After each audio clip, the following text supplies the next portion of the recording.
In this lecture, we are going to talk about free energy. It's actually Gibbs free energy.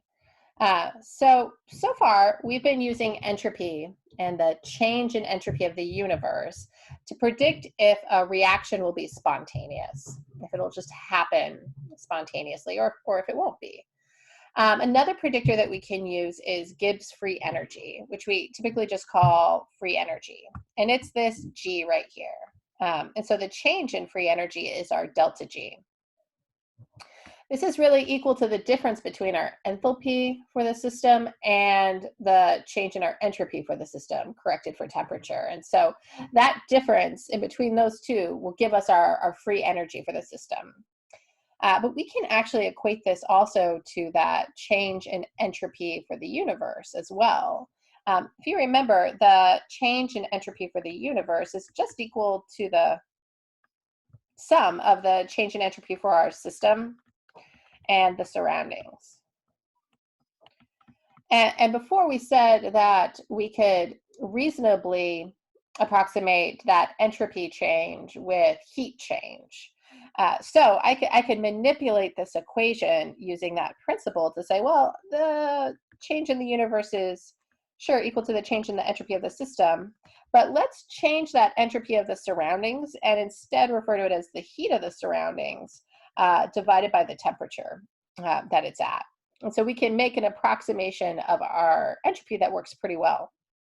So once I have this, though, I can go back to like, is the actual heat of the surroundings? So that heat of the surroundings is really the opposite of the heat of the system. And the system is typically the chemical reaction that we're interested in. Well, that heat of the reaction, we've already said, at constant pressure is going to be the enthalpy of the reaction. And so in this way, I can substitute that enthalpy for the reaction for my heat of the surroundings. And I get that the entropy of the universe is equal to the entropy of my system minus my enthalpy change for my reaction or my system and divided by temperature.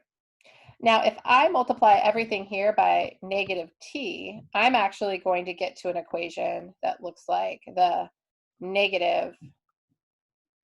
multiply by T, the negative temperature times the change in entropy for my universe is equal to my negative of my change of my entropy for my system plus the change in entropy, the change in enthalpy for my system.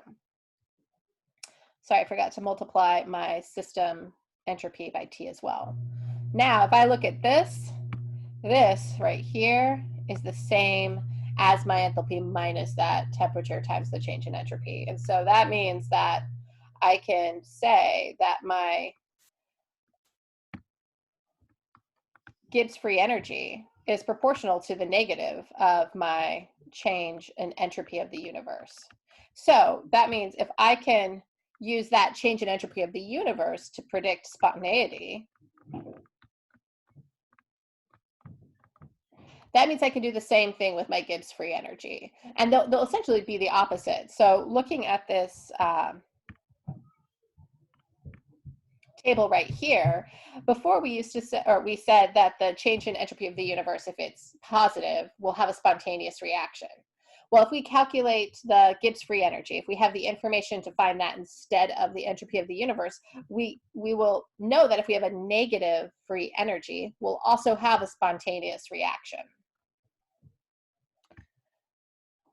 Similarly then, if I had a negative change in entropy for my universe, that would be proportional to a positive change in my entropy, in my Gibbs free energy, and that would give me a non-spontaneous reaction.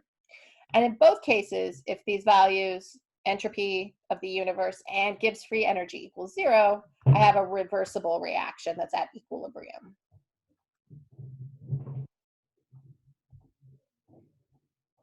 In our next video, we're going to do a few examples that show calculating Gibbs free energy.